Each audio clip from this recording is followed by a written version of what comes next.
the Clippers are not expected to be an above 500 team, according to Vegas. So that might be a wager for you.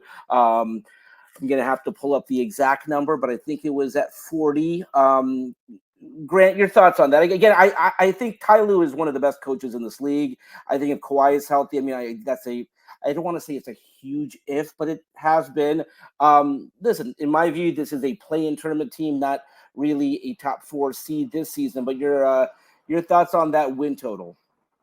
They won't be a 500 team. Okay. Everything that they've done in the offseason has emphasized defense. It's emphasized athleticism. I understand they lost Paul George. I get it, everybody. They lost a 20-point per game score, but they still have a dang good team on paper. And I get it. Kawhi Leonard's been injured over the past 4 or 5 years. I get it that James Harden isn't the guy that he used to be. But those two together without Paul George were actually better than Paul George and Kawhi together. So I really like the potential of this team. If you have those two guys, plus Ivica Zubac, who's going to get more attention, and he was one of the best centers in the league efficiency-wise and defensive-wise. Terrence Mann's a great defender. He had one of his best years from the three-point range. Norman Powell's an 18 to 20 point per game scorer. Now, look, I'm saying all this as if it's rose-tinted lenses, as if everything is just going to go perfectly well. But I understand that there are risks. They're not going to be a top 4 seed like they were last year. They're not going to be a contender like they were last year. But you added Derrick Jones Jr., you added some pieces like, I know Mo Bamba's a backup and he's not really going to play a lot, but you added Mo Bamba, Chris Dunn, who's one of the best guard defenders in the NBA. You added some pieces like Jordan Miller may take a step.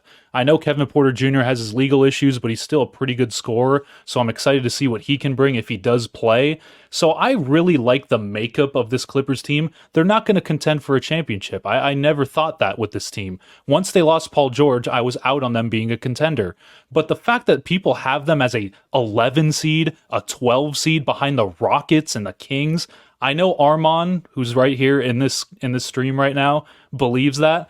I do not, and a lot of Clipper fans are very high on them for good reason. I think that athleticism, defense around the two guys, if they're healthy, it can be a 6 through 9 seed. And that, honestly, going into a new arena, being competitive, it'll be a lot like the 18-19 year. It'll be a lot like the 21-22 year, where there were no expectations. They kind of just went out and did whatever they wanted. So a lot of Clipper fans are excited, and I am also excited as well. Grant, we did find out when Paul George will return to the Intuit Dome for the first time.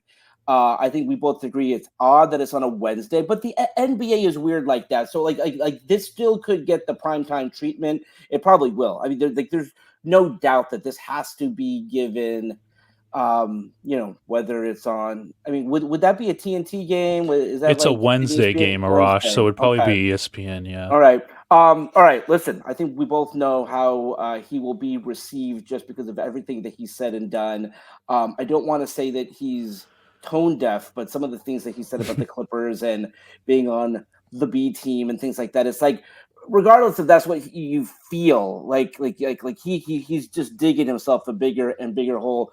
Your thoughts? By the way, surprised again that's not one of like the first games of the season or a Christmas Day. To me that game has more significance. Like there's a lot of drama behind that. But your thoughts on Paul George coming back to play the Clippers?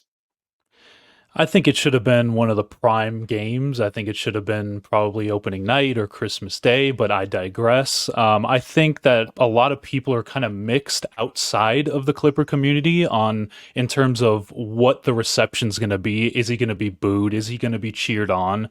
And I'll say this, as a Clipper fan and somebody that's been a fan for a long time, and obviously I've seen the entirety of the Paul George tenure, I think that he will be booed after the tribute video or whenever he has the ball, maybe when he's announced. But during that tribute video, he should get recognized. He should get a round of applause. He should get a standing ovation. I know I've been very hard on Paul George personally on all my pages for a long time now because of the exit that he had, because of how rough it kind of was when he exited. He called them a B team, like you mentioned, Arash. He called out the play style of James Harden, essentially. He said a lot of things about how he was a Laker fan, and He mentioned before that he was a Clipper fan growing up, so there's conflicting like views on what he believes, but it wasn't a very pretty exit from the Clippers. Obviously, he got way more money. He didn't take a hometown discount, and all these different things. But I think that he got this team, the Clippers, to a place that they've never been. And I know Terrence Mann had that 39-point game in Game 6 to send them to the conference finals.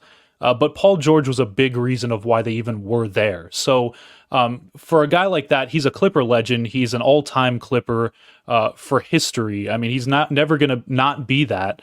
I think that they should honor him. I think that Clipper fans should at least give him at least one round of applause, whenever that may be. I hope it's during the tribute video. But after that, it is going to be loud with boos. Clipper fans are not happy with how he exited and how he went to Philadelphia, and especially how he's talked about the organization and the team after that. So it will be loud with boos. Let's not mistake that. It will be loud. And I'm just excited to see it. I already know a ton of Clipper fans are like, I already requested time off from my job to go boo him at the Intuit Dome. So it's going to be an electric atmosphere.